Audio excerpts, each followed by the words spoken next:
Los Angeles میں interview لینے والے نے ایک سوال پوچھا مصنف سے، اگر میں آپ سے اس شخص کا نام پوچھوں جس نے ہماری صدی کو سب سے زیادہ متاثر کیا ہے، کیا یہ کارل مارکس ہوگا؟ مصنف ایک لمحے کے لیے رکا اور پھر جواب دیا، میرا خیال ہے ایڈیسن ہوگا۔ بجلی کی ترقی نے دنیا کو سب سے زیادہ تبدیل کیا ہے۔ اس کے بعد انہوں نے کہا کہ ڈارون اب بھی مارکس کے اثر سے زیادہ ہے، لیکن ایک مختلف میدان میں۔ وہ کہتے ہیں یہ مذہبی زوال ہے جس کے اخلاقیات اور یہاں تک کہ سیاسیات پر بھی ہر طرح کے اثرات مرتب ہوتے ہیں۔ مذہب سیاست کا اعلیٰ کار رہا ہے، لیکن آج یورپ میں یہ آلہ بننا بند ہو گیا ہے۔ سیاسی فیصلوں کے تعین میں مذہب کا بہت کم اثر و رسوخ ہے، جبکہ 500 سال پہلے یورپ میں اس کا بہت اثر تھا۔ آپ کا نام ہے ہر وقت کے عظیم ترین دماغ اور خیالات۔ یہ کتاب جو پوری تاریخ میں ممتاز مغربی مفکرین کی فکری اور فلسفیانہ شراکتوں کو تلاش کرتی ہے۔ مصنف نے فکری تاریخ میں عظمت کے تصور کو متعارف کرایا اور مغربی عظیم ترین ذہنوں اور نظریات کے انتخاب کے لیے اپنے معیار کی وضاحت کی ہے۔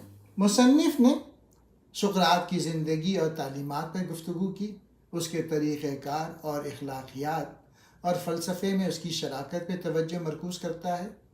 اس کے بعد وہ ارسطو کی منطق، اخلاقیات، سیاست اور سائنس میں ارسطو کی شراکت کی کھوج کرتا ہے۔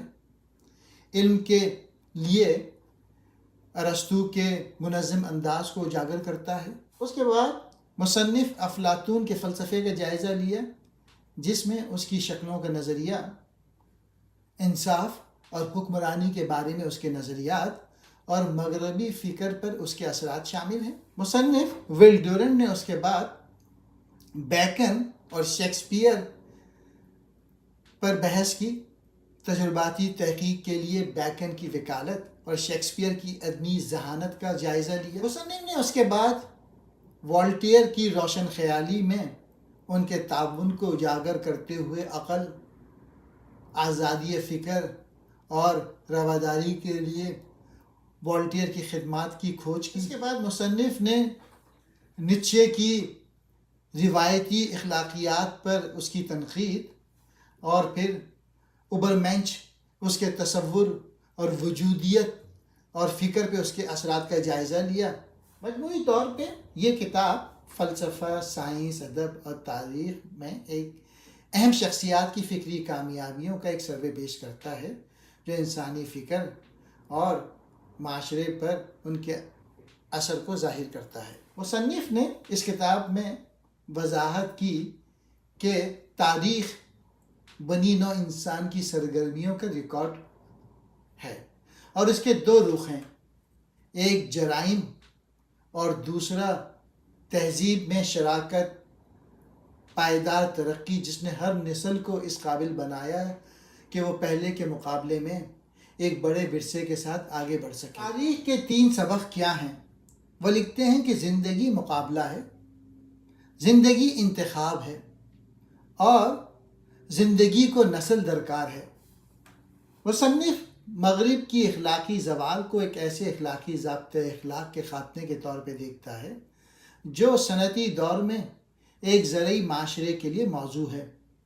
وہ 2 عالمی جنگوں اور قدیم روم کے بعد یورپ اور امریکہ کے مابین ایک مشابہت کھینچتے ہیں۔ مصنف کتاب میں قوم پرستی، مذہب اور طاقت کے کردار کو تسلیم کرتے ہوئے تاریخ میں معیشت کے کردار پر بہت زیادہ وزن ڈالا ہے اور متعدد واقعات پیش کیے ہیں جہاں دولت نے ایک اہم کردار ادا کیا ہے۔ مصنف آزادی کی خواہش رکھتے ہیں کیونکہ آزادی کے ساتھ دماغ کا آزادانہ کھیل آتا ہے، لیکن آزادی دولت پہ توجہ مرکوز کرتی ہے۔ اگر کوئی آدمی خوش قسمت ہے تو وہ مرنے سے پہلے اپنے تہذیبی ورثے میں سے جتنا ہو سکے گا جمع کرے گا اور اسے اپنے بچوں تک پہنچا دے گا۔